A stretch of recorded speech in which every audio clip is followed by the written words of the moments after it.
Oke teman-teman, kembali lagi di videonya. Di video sebelumnya kemarin kita udah bahas burungnya Mas Rio, Mas ya? Ya benar.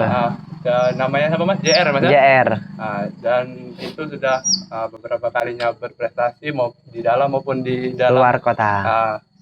Nah, sekarang kita mau sharing-sharing dulu Mas ya, tentang burung konin. Karena Mas Rio ini kan sudah cukup lama bermain konin, jadi boleh kita berbagi ilmunya Mas ya?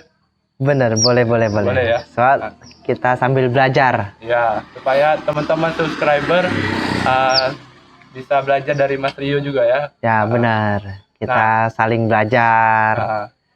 Berbagi lah Mas ya. Berbagi. Iya. Sesama konin mania. Konin mania, benar. Iya. Pecinta konin mania. Iya. Ini di hadapan kita sudah ada burung bahan nih Mas ya. Benar, ini bahan trotol. Kemarin ngambilnya akhir bulan 2. Oh, dari trotol itu. Ya, dari ada bintik-bintiknya. Udah ada bintik metaliknya tuh.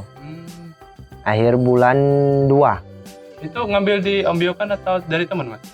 Belinya itu nggak sengaja dapat di lapak. Dapat di lapak? Dapat di lapak. Oh. Gimana itu ceritanya dapat di lapak Mas? Pas malam ada orang posting konin. Saya penasaran.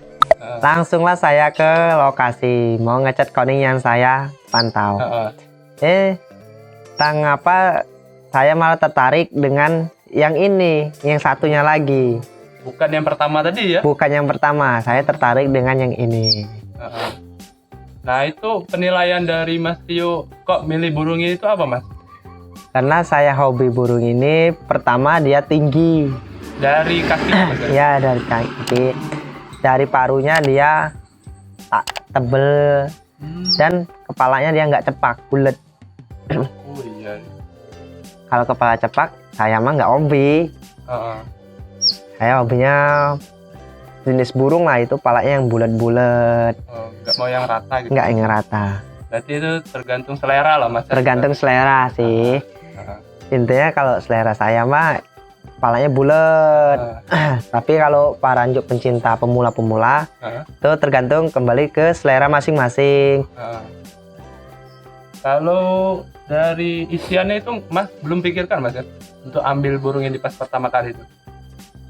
Alhamdulillah burung ini udah bawa isian dari alam.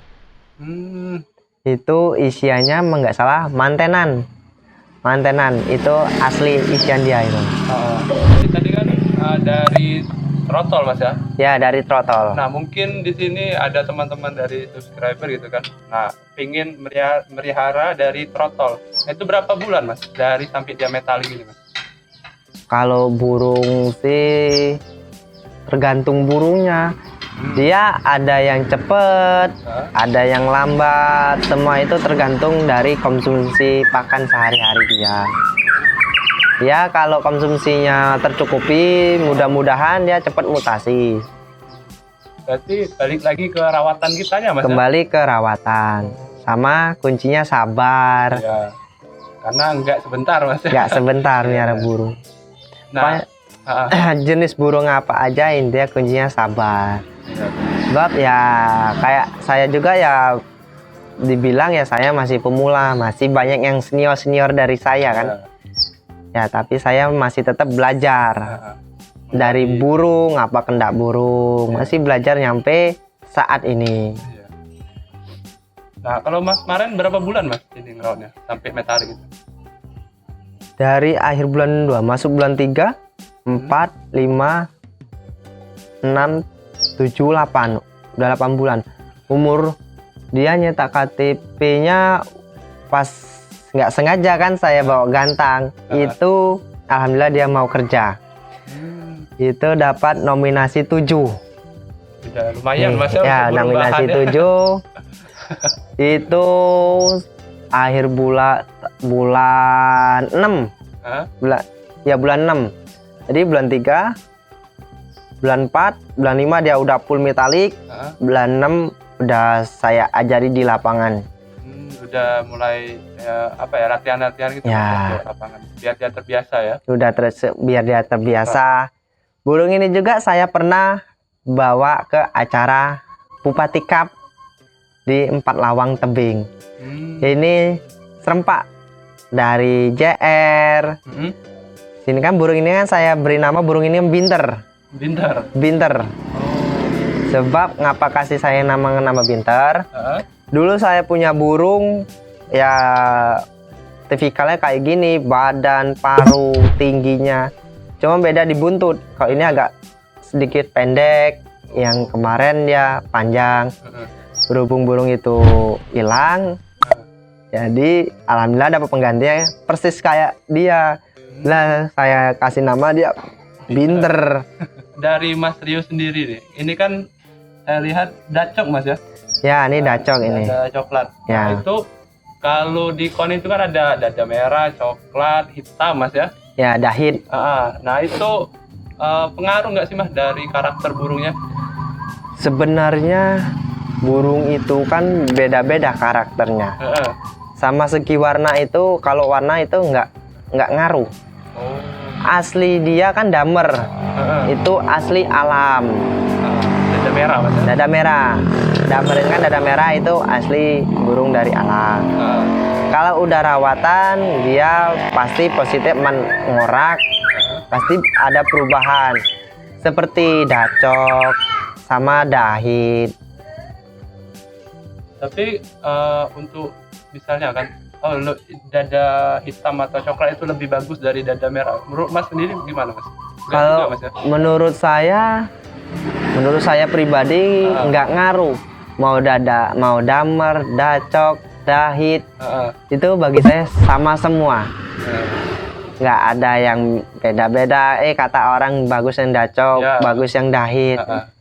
Bagi saya itu sama semua, nggak ada yang beda. Berarti kembali lagi lihat dari burungnya Mas? Lihat dari burungnya, kinerja dia pas di lapangan. Saya mah nggak terlalu fokus kinerja dia di rumah bagus-bagus, saya malah nggak seneng kayak gitu. Saya malah seneng burung itu pas diajak ke lapangan dia udah mau bongkar. Beda, bongkar di rumah sama bongkar di lapangan itu beda. Bongkar di rumah dia udah terbiasa, tapi kalau udah bongkar di lapangan seperti bahan lah kan, itu dia kebanyakan dia diem, nggak mau bunyi. Nah, yang saya cari itu, biarpun burung saat ini burung ini masih bahan lah menurut saya kan, belum, masa saya belum pula dia jadinya belum. Tapi burung ini alhamdulillah kalau udah dibawa ke lapangan dia udah mau bongkar, mulai keluar potensinya ya, mulai menunjukkan bahwa diri dia sanggup di tiang besi, bersaing gitu, bersaing biarpun burung ini masih banyak PR.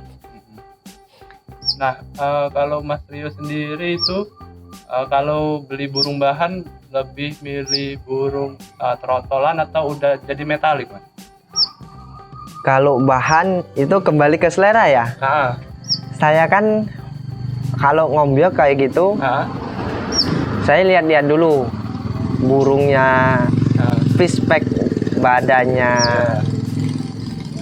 Ibarat satu rumpun di ombyokan itu ada 100, yang satu bagus, ya paling saya ambil ya satu. Tapi ya nggak ada, kalau nggak ada selera di hati ya nggak saya ambil. Tapi kalau misalnya kan spesifikasinya berarti tergantung selera Mas ya? Kalau tergantung selera masing-masing. Kalau saya seleranya ya kayak gini. Tapi kalau para pemula kan, para pencinta konin, itu kan seleranya kan beda-beda dari saya. Ada yang dia hobi, yang udah beli setengah rawatan atau udah juara. Kalau saya hobinya ngombyok atau beli bahan. Ya, mulai dari nol lah, mulai kita nyiptakan dari nol. Sebab pernah lah punya bahan rawatan, siap cari hoki di lapangan, itu saya udah nyerahnya kayak gini. Kendak burung saya nggak dapat. Pertama kendak burung saya nggak dapat. Udah itu settingannya saya udah nggak dapat. Padahal itu burung jadi itu. Ujung-ujungnya burung itu saya jual. Karena saya nggak sanggup. Bukan nggak saya merawat. Lebih baik saya ngerawat dari bahan daripada ngerawat bahan lah udah set lapangan. Set lapangan itu beda tangan, beda orang. Ya, benar. Beda yang ngurus, beda yang megang. Berarti kalau teman-teman pengen beli burung prestasi ya harus dipikir-pikir juga Mas ya. Beli burung prestasi itu boleh. Tapi kita kan beli burung prestasi itu kita harus nggali dulu kesehariannya apa, settingannya lapangannya kayak gimana, perawatannya kayak gimana. Ya, kalau nggak kena settingan yang dari pro sebelumnya itu malah hancur Mas ya, bisa ya jadi. Bisa jadi ya sama saja kayak kita miara bahan. Iya. Lebih baik dari bahan beneran Mas ya. Kalau menurut saya ya saya emang pencinta dari bahan. Iya. Tapi itu kan beda selera. Kalau para sahabat-sahabat pemula-pemula pingin pemain konin tuh pingin instan apa, dia pingin gacoran, pingin barang langsung buat lomba. Dia tergantung buat selera teman-teman. Kalau rawatan dari burung ini gimana Mas? Untuk burung bahan Mas? Kalau untuk burung ini saya nggak ada yang spesial jatuhnya burung ini. Saya sama saja kayak burung senior dia, kayak JR itu. Itu rawat harian, lomba itu sama. Saya nyetingnya di lapangan, nggak di rumah. Penting makan minumnya diganti gitu Ya, lah Mas ya. pakan harus sehari 2 kali. Mandi, air mandi sehari 2 kali. Tangkringan ya sehari 2 kali harus dicuci, sehari sekali dicuci. Jadi kalau dihitung-hitung dalam seminggu itu full cuci tangkringan sama kandang. Karena hindar dari yang enggak lah Mas ya. Ya. Segala macam. Kita aja kan udah ngerasain, kita kalau bersihkan kita nyaman. Pakai kayak baju, jaket. Begitu kalau burung. Dia kalau tangkringan dia bersih, dia nyaman. Pakan dia bersih, dia lahap. Air mandi dia bersih, dia rajin mandi. Ya, sama dengan hal yang lain lah. Intinya tuh. Nah, kalau ini pakai kroto nggak Mas Jamal? Kalau kroto ya saya jatai juga. Sama ya senior dia kayak JR itu. Seminggu ya 2 kali. Ya, berarti sama semua Mas ya? Sama semua, nggak ada yang beda-bedain. Berikannya ini satu. Ya. Saya pakai target. Beda karakter tapi perawatannya sama. Cuman beda settingannya aja di lapangan. Kalau si JR full kerudung, kalau ini masih butuh koloni di lapangan. Mbak burung ini kan masih lepas trotol. Jatuhnya dia belum ngorak. Masih lepas trotol. Jadi masih perlu banyak di koloni yang lain. Berarti ibaratnya mentalnya belum itulah Mas. Belum 100% full. Iya benar. Settingan di lapangannya ini gimana Mas? Kalau setting di lapangan, pertama burung ini harus mandi. Di lapangan? Di lapangan harus mandi. Sama jemur.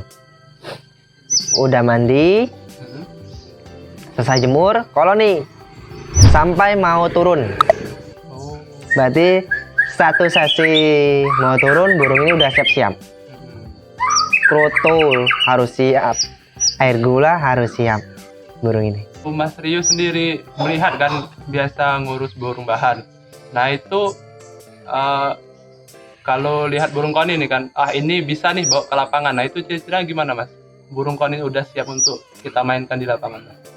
Kalau saya ciri konin udah siap ajar di lapangan, itu kalau dia di rumah di koloni sama senior-seniornya dia udah mau berani bongkar biarpun itu selagu, berarti itu tandanya dia mau minta ajari di lapangan. Misalnya lagu dia banyak, tapi cuman di rumah dia dikeluari selagu sama yang senior. Itu dalam batin saya berarti burung itu udah yakin di lapangan mau kerja. Ciri-ciri kalau saya di rumah kayak gitu. Berarti termasuk simpel juga Mas ya? Simpel kak saya. Emang ya buat hobi sih, Ya. karena saya hobi. Jadi burung di rumah seperempat enak, berarti dia siap diajarkan di lapangan. Mengenal gantangan lah Mas ya. Mengenal di gantangan. Nah, terakhir nih Mas ya. Ada nggak Mas tips atau pesan dari Mas Rio untuk teman-teman kita pemula, khususnya kalau mau main konin gitu untuk awal-awal? Apa Mas? Tips saya kalau buat teman-teman semua maupun senior maupun pemula, itu kuncinya intinya harus sabar, ditelatenin dan jaga kebersihan si burung. Harus telaten gitu. Harus telaten. Ya.